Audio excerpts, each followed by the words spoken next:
நாவிற்கும் நட்டமிழே நான் வணங்கும் செந்தமிழே என் மூச்சிற்கு வரே என் முதல் வணக்கம் உனக்குத்தா தாய்மொழியாம் தமிழ் மொழியை வணங்கி அவையோர் அனைவருக்கும் என் முத்தான முதலகத்தை வீர நாட்டுமாக தெரிவித்துக் கொள்கிறேன். வாழ்க்கை என்பது சாம்பல் இல்ல, மனதில் வாழும் வரை என்கின்ற அன்னை தெரசா. வாழ்ந்தவர் கோடி மறைந்தவர் கோடி மக்களின் மனதில் நிற்பவர் யார்? மாபெரும் வீரர் மானம் காத்தோ சரித்திர தனிலே நிற்கின்றார். இது இருக்கு கண்ணதாசனின் வைர வரியல்.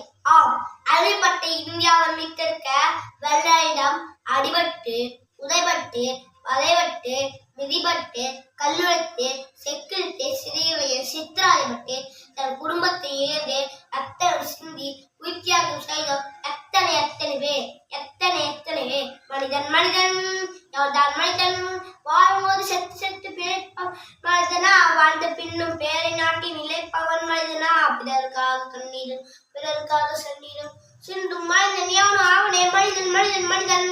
தேசத்தின் மானம் காக்க சுவாசித்த சுவாசத்தை தேசத்திற்கு பரிசாக கொடுத்த தியாக செம்மல். இந்திய விடுதலை போராட்டத்தில் மறக்க முடியாத வீரர் திருப்பூர் குமரனை பற்றி தான் நான் பேசப் போகிறேன்.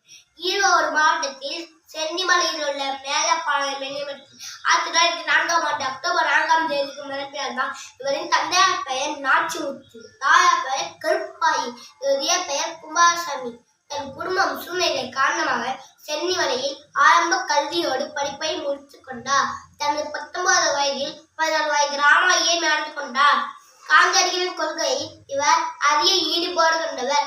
இந்திய நாடு என் வீடு, இந்தியன் என்பது என் பேரு, இந்திய நாடு என் வீடு, இந்தியன் என்பது என் பேரு, எல்லா மக்களும் என் உறவு, எல்லா மொழியும் என் பேச்சு, எல்லா மக்களும் என் உறவு, எல்லா மொழியும் என் பேச்சு. சிறுவையில் அதிக நாட்டுப்பட்டு கொண்டவர் நம் திருப்பூர் குமரன் அவர்கள். சாதி கொடுமை பெண் கொடுமை என அனைத்திற்கும் பாடுபட்டவர்.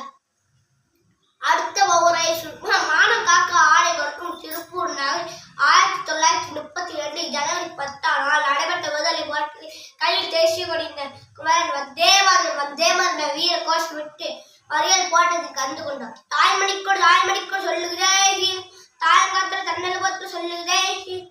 இந்திய தேசமுது ரத்தம் சிந்திய தேசமுது, இந்திய தேசமுது ரத்தம் சிந்திய தேசமுது, காண்பவர்கள் கண்ணிய பூமி இது. அப்போது ஆங்கிலேயரின் காவல்துறையால் தாக்கப்பட்டார். கொடிபிடித்த குமரனும் கடிபிடித்த தாத்தாவும் கடைபிடித்த ஆயுதம் அகிம்சையும் ஆயுதம். அடுத்த ஒருவரை சொல்லுகிற குமர் கையில் தேசிய கொடி மட்டும் வார்த்தை வீசியது, வார்த்தை பார்த்தபொழுது பட்டொலி வீசியது.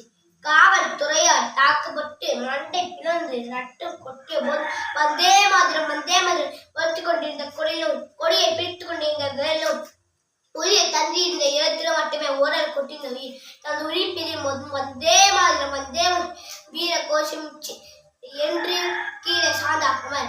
மறுநாள் காலை ஜனவரி 11 மருத்துவமனையில் உயிரிழந்தார். இவ்வளவு பாடுபட்டு ரத்தம் சிந்தி வாங்கி கொடுத்த சுந்தரி நாட்டுக்கு நல்வழி பயன்படுத்த கூறி இப்போ சம்பவமாக இருக்கலாம்.